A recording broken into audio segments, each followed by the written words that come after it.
Assalamualaikum warahmatullahi wabarakatuh. Perkenalkan, nama saya Natasha Riana Agustina dan teman saya Muhammad Syukur Aji Pangestu. Kami dari kelas 6 BD, jurusan Bahasa Inggris Politeknik Negeri Sriwijaya. Di sini kami akan menjelaskan tentang itinerary 3 hari 2 malam mengunjungi kota Palembang. Di sini kami memilih Palembang Gemilang Tour and Travel dengan jumlah peserta sekitar 15 orang dengan konsumsi setiap harinya sekitar 20.000 per satu kali makan, dengan total 750.000 dengan 15 orang dan 3 kali makan dalam sehari.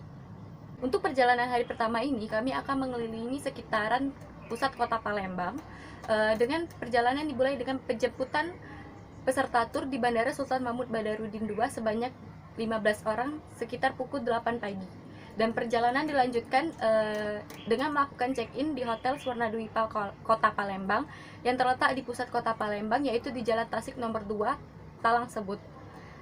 Dan selanjutnya peserta tur akan diajak untuk melakukan perjalanan wisata ke Benteng Kuto Besak yang berada di pusat kota Palembang. Benteng Kuto Besak Palembang yang beralamat di Jalan Sultan Mahmud 19 Ir, Kecamatan Bukit Kecil, Kota Palembang.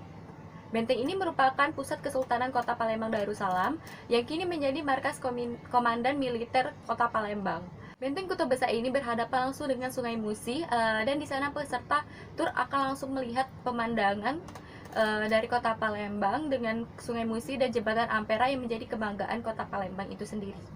Di sana peserta tuh dapat berfoto-foto dengan latar belakang Ampera atau Benteng Kuto Besak atau Sungai Musi itu sendiri, dengan pemandangan perahu atau ketek yang sering orang Palembang bilang, yang sedang beralang linglung di Sungai Musi itu sendiri. Perjalanan selanjutnya dilanjutkan dengan mengunjungi Museum Sultan Mahmud Badarudin II yang terletak 73 meter dari Benteng Kuto Besak ini sendiri, sehingga peserta tur dapat melakukan perjalanan dengan hanya berjalan kaki. Tak jauh dari Museum Sultan Mahmud Badarudin II ini terdapat museum yang menyimpan senjata Kerajaan Sriwijaya sewaktu perang, yaitu Monumen Perjuangan Rakyat atau yang sering disebut dengan Monpera. Bangunan Monpera ini pun sangat unik karena di depannya terdapat burung garuda dan bunga melati bermahkota 5. Dan ketika naik ke atas rooftopnya, di sana kita dapat melihat seluruh pemandangan kota Palembang yang terhampar luas dan berbagai bangunan-bangunan bersejarah kota Palembang. Setelah itu, peserta tur diajak untuk makan siang di Riverside yang terletak 550 meter dari Monpera itu sendiri. Yang lebih spesifiknya terletak di depan Benteng Kuto Besak itu sendiri. Riverside ini menyediakan berbagai makanan khas kota Palembang, dan juga tak hanya makanan khas kota Palembang, terdapat juga seafood. Dan yang uniknya, jika kita makan di Riverside ini, pemandangan yang kita lihat yaitu Sungai Musi, Jembatan Ampera, dan BKB itu sendiri. Sungguh unik sehingga pengunjung tidak bosan ketika makan di Riverside itu. Perjalanan selanjutnya dilanjutkan dengan mengunjungi Pulau Kemaro yang terletak di tengah Sungai Musi. Untuk pertama, pengunjung diajak untuk ke dermaga Kota Palembang yang terletak persis di depan Museum Sultan Mahmud Badarudin II untuk menaiki kapal Putri Kembang Dadar. Keunikan dari Pulau Kemaro ini sendiri adalah karena pulau ini yang tidak pernah banjir sekalipun air Sungai Musi itu sedang meluap atau air hujan yang sedang sangat-sangat deras. Dan pulau ini merupakan saksi cinta, perjalanan cinta antara dua budaya, yaitu budaya Kota Palembang dan budaya Tionghoa, yang berakhir dengan meninggalnya Siti Fatimah dan Tan Muan di Sungai Musi itu sendiri, sehingga terjadinya gendukan yang disinyalir menjadi bukti cinta antara Siti Fatimah dan Tan Muan. Di sini terdapat pagoda yang sangat tinggi, sekitar ada 9 lantai, dan pohon cinta yang sangat unik, karena di sini orang Palembang mempercayai untuk menyatukan antara dua orang yang sedang dimabuk asmara. Jika mereka menaruhkan secari kertas di pohon itu, maka mereka akan berjodoh. Dan tidak tahu itu terbukti atau tidak, tapi orang Palembang mempercayai itu. Setelah itu, perjalanan dilanjutkan dengan menghantarkan kembali peserta tur ke Hotel Swarnadwipa untuk beristirahat agar keesokan harinya menjadi segar kembali untuk melakukan perjalanan di hari kedua. Tak lupa, Palembang Gemilang Tour and Travel mengajak peserta tur untuk mencicipi makanan khas Palembang yang terdapat di hotel itu. Untuk perjalanan hari pertama ini kami menggunakan pola kedua karena pola perjalanan ini masih kembali ke posisi awal, yaitu Benteng Kota Besa. Karena setelah melakukan perjalanan ke Monpera, kami akan kembali menuju ke kawasan Benteng Kota Besa itu karena kami akan makan di Riverside. Dan mengapa produk ini layak dijual? Karena kami di hari pertama merange itu sedemikian mungkin sehingga perjalanan itu tidak melakukan dengan bolak-balik sehingga perjalanan tur ini sejalan dan dapat teratur dan pengunjung sendiri tidak capek selama perjalanan itu, sehingga untuk di hari selanjutnya mereka akan lebih fresh dan perjalanan diatur sedemikian rupa.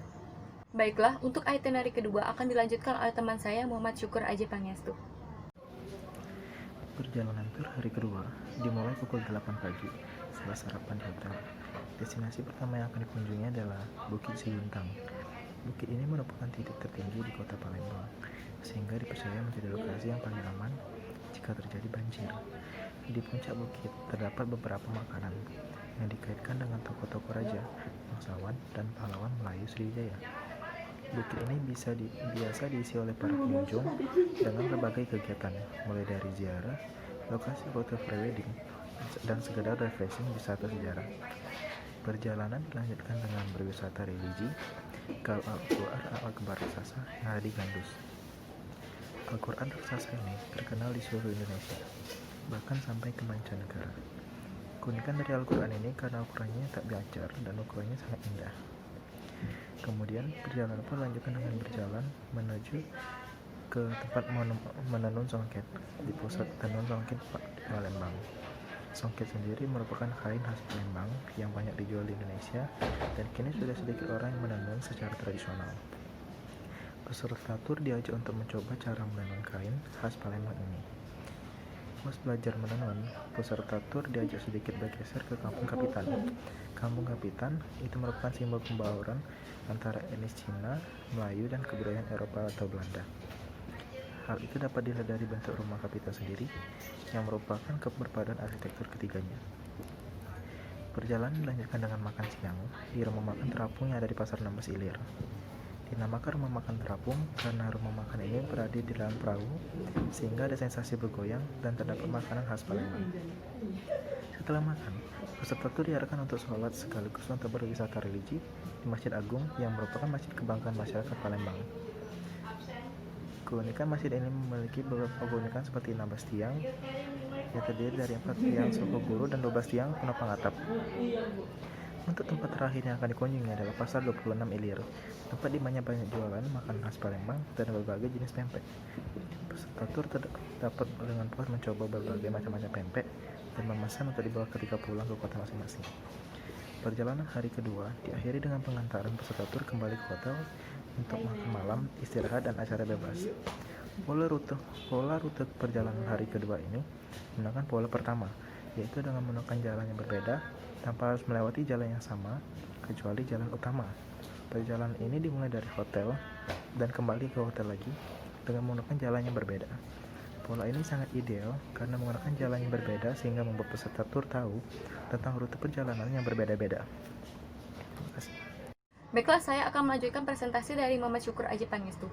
Untuk tur hari ketiga atau hari terakhir ini, perjalanan dimulai sekitar pukul 10 pagi setelah peserta tur makan sarapan dan check out.